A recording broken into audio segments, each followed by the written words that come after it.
Fenêtre sur l'emploi. On parle d'un sujet, alors vous le connaissez, ce sont les influenceurs.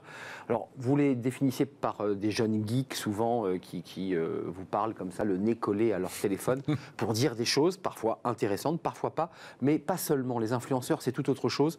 On en parle avec Julien Morisson. Bonjour Julien. Bonjour. Plateau. Là, on vient parler des influenceurs. Oui. D'abord, quelques mots. C'est quoi au juste un influenceur? Alors, influenceur, on l'appelle aussi parfois créateur de contenu ou leader d'opinion. C'est des termes qui sont un peu génériques et chacun peut s'attribuer. C'est une personne qui, en fonction de sa communication sur les médias sociaux, parvient à influencer, orienter des clients ou des consommateurs ou donner de la visibilité à des produits. On a souvent l'image de l'influenceur, on va dire une star de télé-réalité, très souvent, qui fait du placement un peu produit, dropshipping. Mais en fait, l'influence est beaucoup plus large que ça. Et le marketing d'influence, qui se développe de manière extrêmement importante, surtout avec les réseaux sociaux, connaît un boom. Oui, en fait, l'influence existe depuis fort longtemps, puisque c'est des cabinets de lobbying qui, au départ, faisaient de l'influence sans utiliser le numérique. Avant, ça n'était pas dit comme tel. En fait, quelque part, une égérie, un mannequin, c'est de l'influence, de par sa notoriété et le fait qu'il y ait une visibilité. Elle représente une marque sur un contrat qui est de 6 mois ou d'1 an. Alors, ce qui est intéressant dans ce que vous voulez nous dire aujourd'hui, parce que c'est ça qui est un peu la nouveauté, tant ça existe depuis longtemps, mais ça concerne uniquement les jeunes ou pas?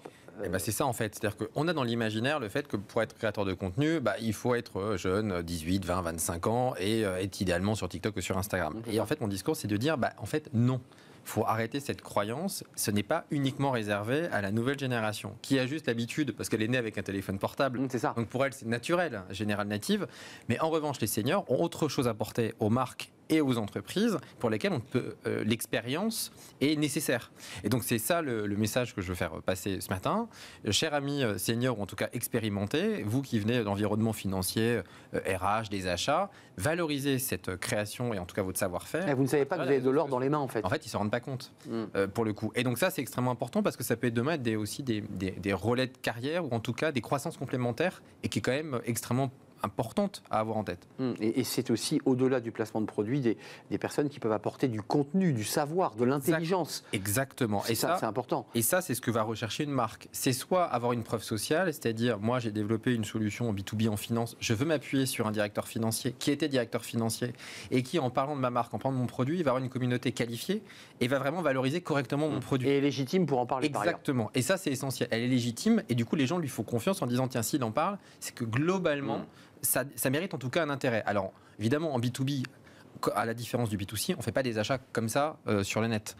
On est là pour ancrer une marque, on est là pour ancrer un message et on est là généralement pour donner un peu de la visibilité sur moyen long terme. Alors, complément de carrière et de croissance, disiez-vous, Julien.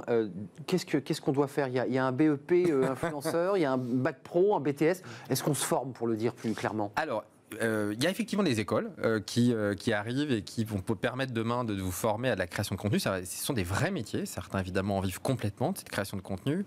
En fait, j'ai déjà tendance à dire que pour être créateur de contenu ou influenceur, en B2B aussi, attention à ne pas parfois imaginer qu'il suffit d'être juste un expert. Il faut bel et bien avoir une communauté, un nombre d'abonnés idéalement et des gens qui sont engagés et une communication régulière. Donc, que vous demandiez des conseils sur les meilleures dates de publication, les formats aussi à publier, ça, oui, vous pouvez avoir soit vous êtes accompagné par une agence qui va être avec vous et vous donner des conseils, soit vous vous débrouillez un peu seul. Mais partez du principe qu'il faut déjà avoir une communauté pour évidemment être considéré comme un créateur de contenu. Oui, c'est-à-dire que si vous avez deux personnes qui vous suivent, on ne peut pas être considéré comme un influenceur. Non. Ou alors c'est une toute petite influence. Sa fille, c'est trop peu. Ça ne marche pas. Donc il faut quand même avoir des gens qui, avant même d'avoir la médaille influenceur, des gens qui vous écoutent et qui réagissent à ce que vous racontez. C'est quoi un influenceur senior? Ça serait quoi sa valeur ajoutée? Qu'est-ce qu'il pourrait apporter de plus que ce que l'on voit et qui est un petit peu l'image d'Épinal de l'influenceur? Alors plein de choses en fait. Il va déjà apporter, lui, son regard de sa communauté avec qui il échange. Il va apporter aussi le regard de son expérience, de son expertise par le passé et proposer à des entreprises peut-être d'orienter un produit un peu différemment ou de changer parfois le wording ou en tout cas de pouvoir l'accompagner pour crédibiliser, donner une image un peu différente sur la toile. Parce que quand vous lancez un produit parfois très corporate, vous savez, vous avez tous vu des vidéos très léchées, c'est bien, mais ça ne dégage pas grand-chose. Travaillez avec un créateur de contenu qui va connaître votre marque, il va lui parvenir à parler correctement de votre produit, de votre service, de votre application, avec les mots simples, mais accessible, que sa communauté va pouvoir comprendre et qui va donner cette visibilité-là. Et donc c'est vrai que quand vous êtes un ancien DRH, pour prendre cet exemple que je connais bien par ailleurs, oui, parce que vous en venez. Exactement. C'est plus facile quand vous êtes sollicité pour dire voilà, moi je suis une entreprise, je travaille dans la formation, je voudrais créer une collaboration, est-ce que ça serait possible d'imaginer? Et donc moi je vais dire ok, ça va être, moi, je suis pas influenceur, mais ça va être de définir évidemment c'est quoi les enjeux, c'est quoi la cible. Donc ça c'est des questions que moi je vais pouvoir naturellement savoir. Est-ce que le prix est ok ou pas ok?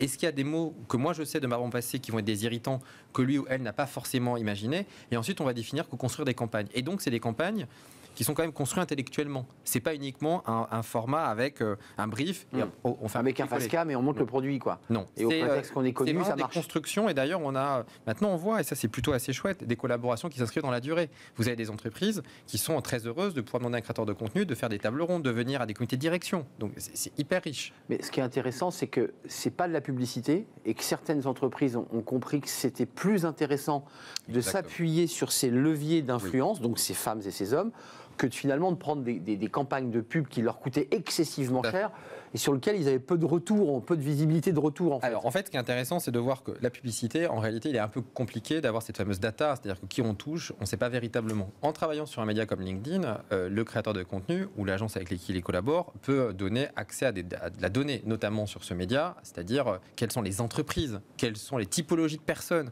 quelles sont les zones géographiques. Ça, c'est extrêmement important pour une entreprise, cette data-là. Bien sûr. Donc d'où la nécessité en amont de bien sélectionner l'influenceur. Un mot sur les salariés, sur les décideurs, les RH.